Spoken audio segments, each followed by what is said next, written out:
What's up, guys? Married at First Sight episode 3, and it was the honeymoons. Now, I want to start with Casper and Emma. Now, obviously, we already know Casper, he doesn't really fancy Emma all that much. I mean, he did think she was a lot like his sister at the wedding, and now he's gone ahead and actually told her, yeah, I'm just not that into you. Did on the day remind me of my sister. What did I do? Now, Jodie Lee has some words she wants to share with you guys, so I'm just gonna pop that in right now. I just quickly want to jump in on this conversation, guys, because everyone online at the moment is saying, poor Emma. Casper has devastated and humiliated her on national TV. I don't see it that way at all, guys. My confidence would help you be more confident. I feel like she handled herself so well. Usually in this scenario on Mafs Australia and Mafs UK, you see the girl run up crying her eyes out. But you know what? Emma didn't do this. She's like, wow, I like who I am. I like who I am. I'm sorry that you have a problem with me because I don't have a problem with me. Wow. Also not putting all the blame onto Casper. Why? Because I love the fact that he was honest and upfront straight away. He didn't lead her on. There's nothing worse when you watch Mafs and you can clearly tell that the guy isn't into the female and he leads her on. Feel that automatic attraction. I don't know if it's just me or the circles that I've been witnessing a lot lately, but in the last 15 years, I've seen this shift, this massive shift where women are worshipping men more and men are treating us women like we're throwaway society and that we've got no value. And I hate it. I don't know if it's just my circle of people that I know, but I've seen a massive shift in the last 15 years and I do not like it. So I love the fact that Emma didn't run off crying going, oh my God, he doesn't like me, I'm not pretty enough. She didn't do any of that. I love that. She just said, hey, I like who I am. I'm a confident woman. So maybe you're just not as confident as I am. And I loved it. I loved it. She didn't chase him. See, quality is bigger than my clothes size. She said, get to know who I am and see beyond my size. Good on her. I liked it and I like seeing this and I don't feel like he depleted her worth at all. Surround myself with people that bring you up. And that's really important. Episode 3, the first 20 minutes in, loved it and I really like Emma so far.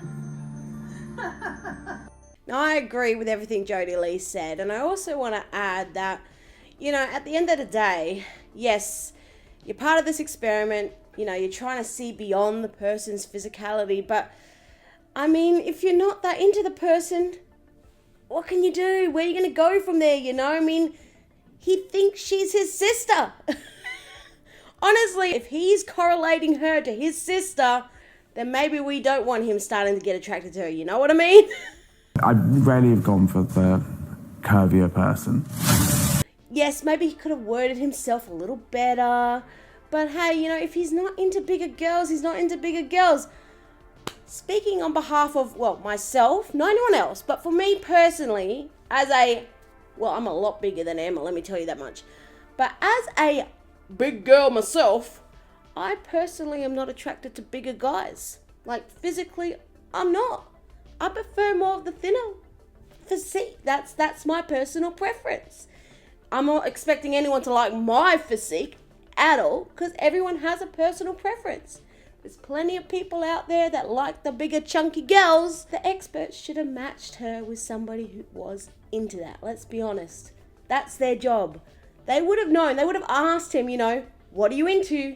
He would have said, I like more of a petite physique. They chose to match him with someone who wasn't. That's not his fault. That's not Casper's fault. Emma's a beautiful girl. She deserves to be matched with someone who is attracted to her physically. Who knows? Maybe they can develop something a little, you know, more in the future. I don't know. Didn't want to lie. I can't help not fancying her. I'm curious to see how they're going to go.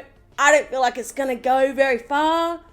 But hey, who knows? Who knows? Liking two people, right? Because you did exactly what you said you would do. You did exactly what you said you weren't going to do again. Now, the next couple I want to talk about is Eve and Charlie. Now, I don't know what to think of these two. I like these two. They had great chemistry in the beginning, but clearly their communication style is so different.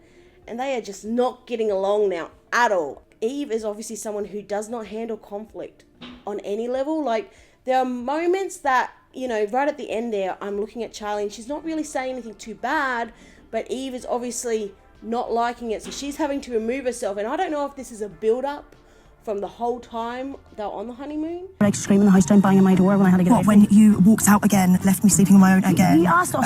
Eve was saying at one point Charlie was screaming at her through the door, so we never see that scene. That's off camera.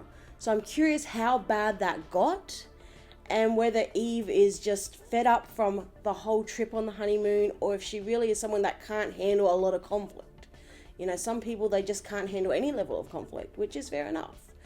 But I'm curious how they're going to go communication style. It looks like they're going to leave the show. Who knows? Who knows? Maybe the experts will keep them on there longer, be able to talk them through it. Sometimes when the experts talk to couples, they're able to talk through their issues and they can progress and carry on. And sometimes they end up being stronger throughout the experiment. Who knows? I can obviously give you everything that you need, but I obviously also need stuff too. Totally agree. I'm curious to see how far they'll go, whether or not they can get through this barrier, because right now they have really different communication styles, and if there's no compromise between the two of them, it's just not going to go anywhere. But I do like these two. I like both girls. I'm just curious how they're going to go. I don't know. I was shouting through your door to try and get your attention because you left me alone again. I'm not doing this. So hopefully Charlie can maybe tone it down just a little bit and not require so much attention. I mean, she just seems a little full on, but also Eve, I feel like she needs to just maybe talk with Charlie a bit more, communicate a bit more. I don't know how bad Charlie got off camera. I'm curious how bad that got. So I'm just curious if Eve needs to just maybe hear her out a bit more. I don't know. I'm just curious how far they'll go and whether or not they'll be able to continue. Like the most romantic thing I've probably done for someone. Go on, look at that lizard! You see that? Now, just quickly on Nathan and Lacy, they seem to be getting along pretty well, except for Nathan being a bit immature, and he's also not really taking on board the things Lacy is saying and not being very serious with some of the things she's talking about. Would you be open to learning to drive? I already mentioned this to Nathan before. He knows why I don't drive. Now, in the previous episode, I was questioning whether or not they had edited it to make it look worse than what it was.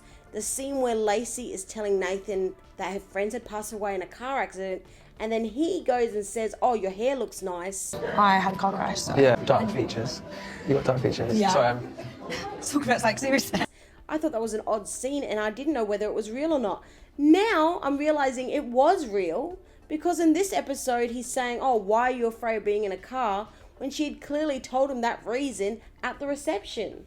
So he clearly wasn't paying attention there at all. I will get there. It's just obviously little hiccups in my life that's happened and made me feel not confident behind the wheel.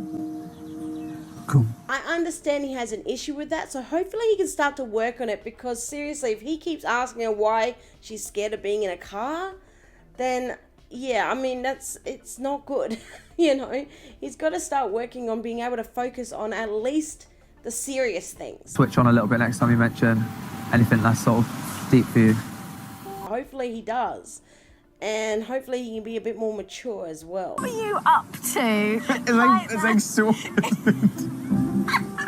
Now, I don't have anything much to say about Christina and Kieran, just that I love watching these two. I think they're so cute together, and I really hope they keep going forward. And yeah, I just love them. I have nothing to say because they're just nice to watch. They're just a cute couple. What you put in this bloody bag, pigs?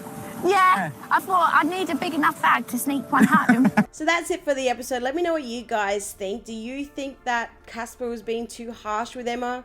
Or do you think, you know, he's just not interested in her? And yeah, I mean, look, I'm not offended. I'm not. But that's just me. That's my personal opinion. So let me know what you guys think. Would you be offended in that situation? Let me know. And also with Charlie and Eve, do you think that they'll work through their issues, or do you think this is it, that they're done, they're gonna leave? Let me know what you guys think of all that, and I'll see you guys in episode 4.